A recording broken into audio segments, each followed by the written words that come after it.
Olá, eu sou Leonardo Atush, estamos na TV 247. Agradeço a todos que aqui estão, peço que compartilhem o vídeo, que se inscrevam no canal e que possam fazer com que a gente aumente o nosso alcance. Essa apresentação é um pouquinho diferente da do Bom Dia 247, porque no Bom Dia todo mundo já me conhece, então esse vídeo aqui eu acho que ele pode ter um alcance maior e pode ser espalhado para muitas pessoas, porque é um vídeo mais curto, a gente tem feito isso, e ele é destinado especialmente àqueles que o Leonardo Stoppa chama de economistas de Facebook. Acho que também vocês podem compartilhar este vídeo para aquelas pessoas que insistem na tese de que o Partido dos Trabalhadores quebrou o Brasil. Bom, qual é a notícia mais importante do dia 10 de janeiro de 2020? A notícia que está na manchete do jornal Valor Econômico. Está aqui, ó. O país vendeu 37 bilhões de dólares das reservas internacionais no ano passado, né? Eu posso mostrar aqui essa notícia no Brasil 247 também, que é o nosso site de notícias, mas fiz questão de mostrar a do Valor Econômico antes que digam, veja bem, vocês estão mostrando aqui o 247, que é um site progressista, etc. e tal, né? Enfim, então está aqui. Brasil 247, Bolsonaro e Guedes queimam as reservas acumuladas por Lula e Dilma e já venderam quase 37 bilhões. Mas também está no Valor Econômico dizendo que o país vendeu 37 bilhões das reservas no ano passado. Eu vou ler os detalhes aqui da informação para vocês, para a gente poder elaborar um pouco mais sobre esse tema e vou trazer também uma evolução histórica do que foi a questão das reservas. Vamos lá. O Brasil vendeu 36,9 bilhões para tentar conter a alta do dólar no ano passado. Isso porque o país teve também, no ano passado, a maior saída de divisas da história recente, 44,8 bilhões de dólares. Ou seja, eles estão dizendo que a confiança voltou, mas não voltou. Saíram quase 45 bilhões de dólares. Para que o dólar não disparasse, eles queimaram as reservas. Então, as reservas que haviam atingido o pico de 309,5 bilhões em junho, caíram para 356,9 bilhões. Né? É um valor alto? É um valor alto. É um valor alto relativamente confortável, mas o que importa é a tendência de queima do seguro contra crises internacionais contratado pelo Brasil. Agora vem os dados mais interessantes. Eu tive a preocupação de separar uns gráficos aqui também. Então, essa é a notícia da queima das reservas, e aqui a gente tem a evolução histórica das reservas internacionais líquidas no Brasil. Vamos lá. 95, primeiro ano de governo Fernando Henrique Cardoso, o Brasil tinha 51 bilhões de dólares. Vai a 60 em 96, e aí já começam as crises cambiais. Quem é um pouquinho mais velho vai se lembrar. Crise do México, crise da Ásia, crise da Rússia, etc. e tal. E o governo Fernando Henrique começa a queimar as reservas para manter o real supervalorizado. Então cai para 52 em 97, para 34 em 98. 98 é o ano eleitoral. O que dizia o Fernando Henrique Cardoso? Não, o Brasil jamais vai desvalorizar o real, etc. e tal. Quem vai desvalorizar é o PT, o Lula, se vencer. Fernando Henrique ganha aquela eleição. Em 99, o Brasil está praticamente quebrado, sem reservas, com 23 bilhões, e desvaloriza o real. Então, o Brasil passa o segundo mandato inteiro do Fernando Henrique Cardoso sem reservas, sem tomar a decisão política de acumular reservas. 23 em 99, 31 em 2000, 27 em 2001, 2002, ano eleitoral também, o Fernando Henrique, mais uma vez, entrega o Brasil com 16 bilhões de dólares. Bom, aí, o que acontece? Lula e Henrique Meirelles tomam uma decisão política importantíssima, a decisão de acumular reservas internacionais. Eu acompanhei de perto esse processo, era editor de economia da revista Isto é Dinheiro e cobria o Banco Central. Entrevistei o Henrique Meirelles pelo menos umas 50 vezes ao longo da minha vida. Então, tinha um diálogo muito frequente e ele foi um grande presidente do Banco Central no governo Lula. Vamos lá. O que começa a fazer o Meirelles sob o comando do Lula? Acaba com as dívidas dolarizadas do Brasil, começa a acumular reservas. Então, o Brasil sai de 20 bilhões em 2003, já em 2005 volta aos 53 bilhões, em 2006, 85,8, 2007, 180 bilhões de dólares em reservas, 2008, 206, 2009, 239, 2010, 286.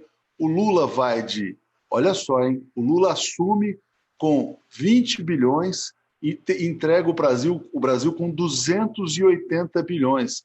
O Lula poupou 260 bilhões de dólares para os brasileiros. A Dilma assume em 2011, entrega com 352 e termina em 2014 com 374. Então, enquanto o Lula poupou 280 bilhões, a Dilma vai de 280 para 374.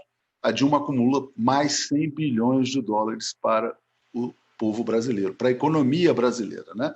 E aí, eles é que são acusados de quebrar o Brasil. Quem está vendendo reservas agora é o Bolsonaro. Por que acumular reservas é uma coisa importante, né? Acumular reserva é importante porque isso garante uma certa estabilidade cambial. Vocês se lembram que muitas pessoas, nas manifestações contra a Dilma, diziam: quero voltar para a Disney, aquela coisa toda. Por que havia uma certa tranquilidade cambial no Brasil? Porque o Brasil tinha esse seguro internacional, que eram as reservas internacionais. Eu separei para vocês aqui a evolução, né, dólar real desde 1997. Então, o Fernando Henrique mantinha o real supervalorizado, depois ele faz a grande desvalorização de 1999, o real volta a se desvalorizar brutalmente em 2003, né, 2004, naquele período das eleições presidenciais, e depois que o Lula assume, né, há uma grande valorização do real, porque é inversamente proporcional. Ao mesmo tempo em que o Brasil acumula reservas, olha aqui, as reservas crescem, o que acontece? O dólar cai, porque o Brasil está se tornando mais forte, mais sólido, menos vulnerável a choques internacionais. No governo Dilma tem uma pequena desvalorização, mas é uma desvalorização que tinha uma finalidade de estimular a produção industrial no Brasil. E aí, em 2015, evidentemente, a coisa sai completamente do controle, porque veio o golpe de Estado e o dólar volta à casa dos R$4. Então, o Lula pega o dólar com 4 e chega a trazer a 1,60. Com a Dilma vai a 2,5, né? E depois vai a R$4 na preparação para o golpe de Estado. As pessoas diziam o seguinte: não, quando o Bolsonaro assumiu, o dólar volta a 1,99. Não volta. E a tendência é que o Brasil se torne extremamente vulnerável porque ele está queimando reservas internacionais. Bom, isso mostra também, o fato de o Brasil estar queimando as suas reservas, mostra que o Brasil não está atraindo a confiança. Eu vou mostrar que a confiança também existia num outro período econômico. Agora é um terceiro gráfico que eu vou trazer para vocês aqui, que fala sobre a evolução dos investimentos diretos na economia brasileira. Então a gente pega Fernando Henrique, o Brasil atrai 4 bilhões de dólares em investimento. Até 98 vai bem, cresce para 28, porque era aquela euforia do Plano Real. Depois, o segundo mandato dele vai mais ou menos na casa dos 20 bilhões de dólares, e aí quando vem o governo Lula, o ritmo cresce brutalmente. O Lula chega a 2008 com 45 bilhões de dólares em investimentos internacionais. Agora, o período de ouro da atração de investimentos para o Brasil foi o do governo Dilma. 2011, 12, 13 e 14. 66 bilhões, 65 bilhões, 64 bilhões, 64 bilhões e meio. Dados oficiais do Banco Central do Brasil. Os bolsominions não acreditam em informações oficiais. Paciência. A gente tem que ser persistente e apostar aqui permanentemente na verdade. Então, vamos lá. Vamos mostrar aqui, olha, só para voltar. Lula e Dilma acumulam reservas. Lula e Dilma conseguem controlar a situação cambial no Brasil. Dilma, especialmente, atrai grandes investimentos internacionais para a economia brasileira. E aí eu vou trazer também, basicamente, para a gente fechar, né, como é que era o terrorismo que se fazia em relação a esses governos progressistas, né? Matéria da Folha de São Paulo, do Clóvis Rossi, em 8 de junho de 2002, no ano da eleição presidencial que o Lula venceu. George Soros diz que Estados Unidos irão impor serra e que Lula seria o caos. Os Estados Unidos não conseguiram impor serra, o Soros dizia: Lula ou caos, deu Lula e não houve caos, pelo contrário, houve o período de maior esplendor capitalista da história do Brasil, antes que os economistas de Facebook venham dizer que socialista não pode falar sobre economia, ou que socialista de iPhone não pode falar sobre economia. Bom, o que aconteceu no governo Fernando Henrique? Fernando Henrique, que não gostava de ter reservas internacionais. O Brasil fechou 3 acordos com o Fundo Monetário Internacional. Reportagem da Sandra Manfrini.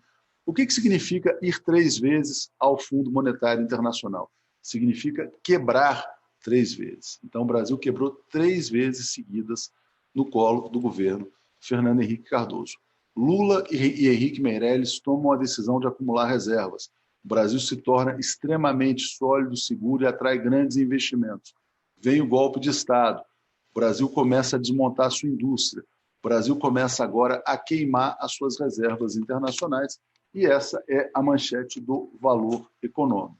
Vão dizer, não, o Brasil não precisa de tanto dinheiro guardado, pode reduzir a dívida. O que importa é a tendência. Se essa tendência persistir, o Brasil vai se tornar um país extremamente vulnerável e vai poder voltar a viver o pesadelo das crises cambiais, como aconteceu no passado. Então, eu peço a todos vocês que compartilhem o vídeo, que se inscrevam no canal, que divulguem a TV 247, porque discurso de ódio, fake news, se combate com informação verdadeira. Este é o nosso compromisso. Vamos lá. Deixa eu trazer só um comentário que chegou do Ricardo, dizendo: se Lula e Dilma inventaram a corrupção, por que no governo deles conseguimos juntar reservas? Se eram tão corruptos, não deveriam ter roubado esse excedente ao invés de guardar? Economizaram, juntaram 380 bilhões. E é engraçado, viu, Ricardo? Foi exatamente esse dinheiro que deu um colchão de conforto, né, para a economia brasileira. Quando veio o golpe de Estado, o sofrimento só não é maior porque houve muitos excedentes acumulados no passado. Considero esse vídeo importante porque é fundamental frear esse desmonte de todas as políticas, principalmente o desmonte da política de acúmulo de reservas internacionais. Agradeço a todos, peço os compartilhamentos. Daqui a pouco tem os 20 minutos com a Tereza Cruvinel e a TV 247 vai fazer vídeos cada vez mais em cima do lance, vamos dizer assim, né, para comentar os principais fatos do dia. Fiz esse logo de manhã porque o dia hoje vai ser corrido, mas talvez a gente volte hoje com outros vídeos noticiosos para que vocês possam mandar para os economistas de Facebook, para todo mundo que fica aí espalhando bobagem e baboseira aí pelas redes sociais. Um grande abraço, obrigado a todos e daqui a pouquinho tem Tereza entrando ao vivo.